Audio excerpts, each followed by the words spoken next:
Welcome back to our next season of Where's the Poetry? Slam Dong. 2 live shows, MPhil seminar. So I'll have me for the next couple months. It was a busy time, but we're here for a little while. We'll try to hit off 10 episodes. I'm glad to be here. Thanks for your patience. Thanks for all the support. Those people who see me and pick up the show and that kind of thing. Remember to like and subscribe to the channel. And we're starting off with a controversial one all there. Bacchanal, rabs and opinions in the place.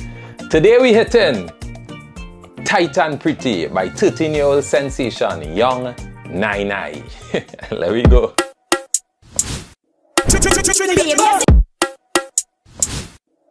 if all you come in disrespectful in this video, I encourage you to think twice, think 3 times. As I was explaining to a commenter on one of my TikTok videos, despite how emotionally compelled you may feel about a situation, the goal is to always engage in respectful dialogue, respectful discourse. The leaders don't really do it. You see what is going on in Parliament there. And half of we don't do it. You see what's going on in the comments and different sections on social media. But one thing literature studies teach is to engage with material and then critically analyze it. And it will be a joy if more people study literature. They should make that mandatory in the school and them, man. At the end of the day, Young Nai is a 13-year-old black girl from wherever she's from, and her talent is undeniable. So I could done me out, I could disagree with me, fight me down in whatever way I find fit. But let me don't come disrespectful to that young girl, that young talent. Let me go into Tight and Pretty and then we'll make some opinions and that kind of thing. Now, Tight and Pretty seems to be a narrative of a woman claiming revenge after being cheated on in her relationship. Her revenge takes the form of sexual liberation, as we have seen in so many songs already. And actually, a price tag is now placed on her sexual prowess, which will bring me to an important point at the end. The song stands on the popular Caribbean phrase, tight and pretty. That phrase has been used by many artists to refer to the well-being of the woman's sacred anatomicals. Now, some vital things to note here. At the beginning, the narrative seems to be third person, meaning there's a separation between the narrator and the story. So in a sense, Nai distances herself from the experience at first. At the same time, she seems to praise and encourage the woman's, well, I assume it's a woman. She praises this newfound sex drive, and obviously this is where a lot of folks drew the line in the song, lying in the sand, sorry. They say 13 years old, nah, never. Furthermore, the Children's Act, Part 6 talks about inciting, encouraging, or causing a child to engage in sexual activity. Young Nai is 13 singing a sex song. So now a lawyer have to dive into the lyrics to really see if any law was broken. And you may be surprised to know that no literal laws might be broken if Nai not being exploited because of this song or whatever. Then in that case, the piece becomes one about morality, and then you have to balance that next to carnival, aesthetics, and these kind of things. And you end up in a deep hole with a lot of conversation, which is what literature is meant to do, and literary pieces, no matter how controversial, they're really meant to spark dialogue. But time and time again, I have emphasized that the narrator is not necessarily the author or the writer. So Nai don't have to be that person talking there. She could just be playing somebody. The third verse, the narrative switches again. The narrator is now talking to whoever listens. So here it went. The woman tell the narrator the flicks. The narrator praises and encourages the woman. Then the narrator boasting publicly about the woman. So yes, there's a continuous thread of something happening there, from information coming in, to information endorsed, to information presented to the public in a celebratory kind of way. But at the end, she says, before you leave, make the man pay the best price. And to some, that might be akin to prostitution, but that is also an argument that the woman is no longer just going to be used without the man making a serious investment, be it money or other luxuries. So that price could refer to money, but it could also refer to a range of things. It could be used in a symbolic way. And that itself is an argument that exists in many pieces of Caribbean literature. If the song is written by Young Nai, then the writing is what I expect from a 13-year-old who sort of patterning themselves after this STEAM sort of music, right? Accessible similes, the rhythmic style similar to that Steam Zest music. If we look at Lava, Young Brother, and many other, the Steam artists, the writing pattern is very raw and direct, which makes it less poetic, but more fun and catchy, relatable to the audience that they're reaching to. So let's jump back to the core of the argument based on the lyrical analysis. Should a 13-year-old be allowed to produce this type of literature?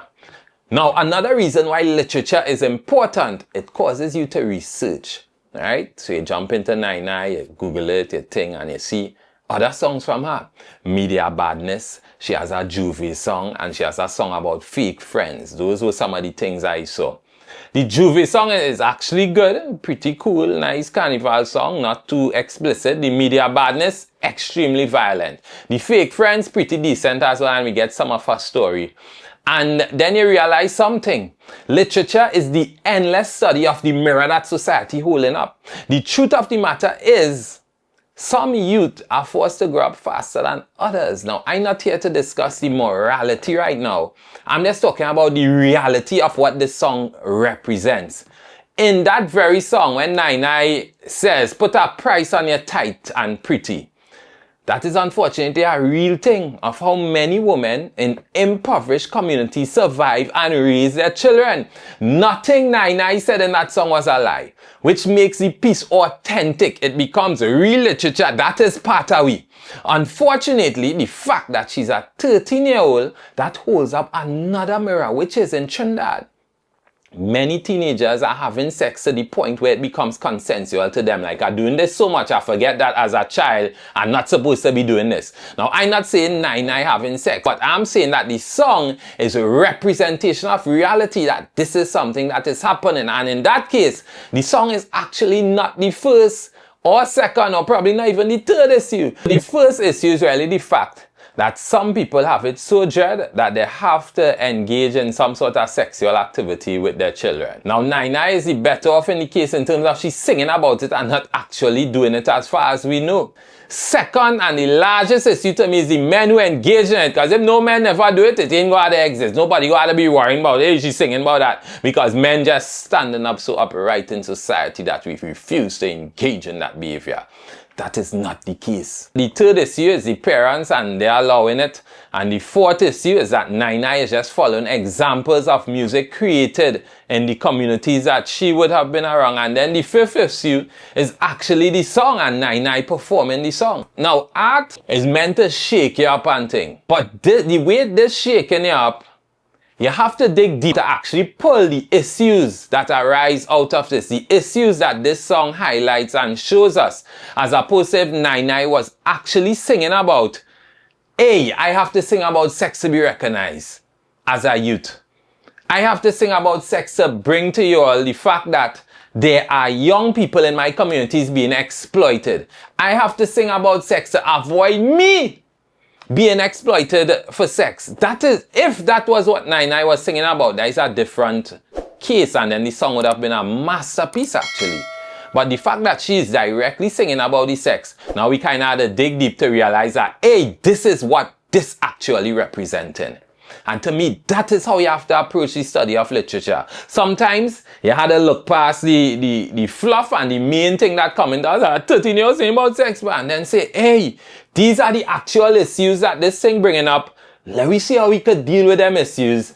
And at the same time, look out for Nine, a great and talented young person in Trinidad and Tobago. So let's just say I was in a show, I was hosting a show, and Nine come up and sing this. I had to carry on the show because I had to encourage the performer. I'd say, hey, well done, great confidence, great stage presence or something, and hope to see more from you in the future or something like that.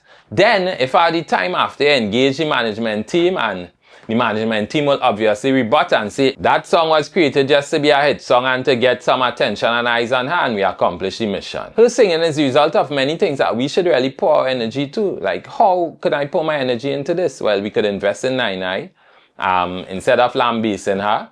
Sponsor her to produce something good. It have video people out there watching that say, hey girl, we'll come and shoot something with your thing if you could fix up the lyrics and what the case is. And worse yet, the people who don't share the positive things, we had to share it, repost it, give her some forward, comment on it, encourage her. right? Somebody with a bigger investing cash could say, hey, what's going on? We go and invest in your scholarship, UTT, performing arts, as you done CXC. We had this thing here waiting for you. Because the truth is, if she didn't sing that song, it would not garner this level of attention and bring so many issues to light, especially when it comes to the entertainment industry. Beat it up in the comments. Tell me what you think. Tight and pretty, solid narrative, controversial outcome, but very reflective. 6.5 out of 10 on the poetry scale. There's the poetry in Tight and Pretty by 13-year-old phenom, Young Nai Nai.